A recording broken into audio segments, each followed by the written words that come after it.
लोकतंत्र का महापर्व लोकसभा चुनाव 2024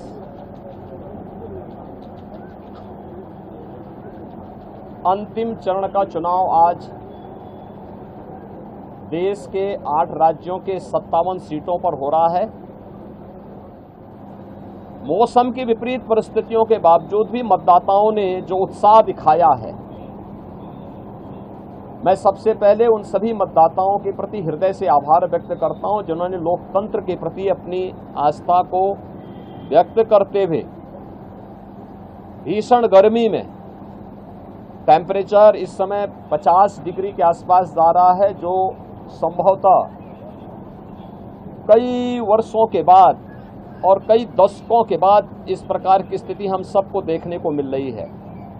देखिए, प्रधानमंत्री जी ने अपने 2.5-3 महीने के व्यस्त दिनचर्या में से कुछ समय, यद्यपि उनका पूरा जीवन भारत माता के लिए समर्पित है, बिना रुके, बिना डिगे, बिना झुके उन्होंने 10 वर्षों से भारत की सेवा की है और देश के हित को सर्वोपरि मानते हुए दुनिया के अंदर भारत का सम्मान बढ़ाया है। मोदी जी की यह आराधना एक आध्यात्मिक आराधना राष्ट्र आराधना है। भारत माता के इस चरणों में वह एक आराधना है जो राष्ट्र को समर्पित है, भारत की 140 करोड़ जनता की, जनार्दन की सेवा के लिए, उनके उज्जवल भविष्य के लिए समर्पित है। और ये भारत की परंपरा है।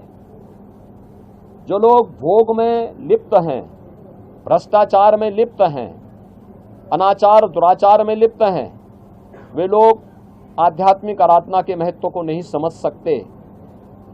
आध्यात्मिक आराधना को समझने के लिए भारत और भारत जैसा मन चाहिए। भारत की सनातन मूल्यों और आदर्शों के प्रति निष्ठा का भाव चाहिए।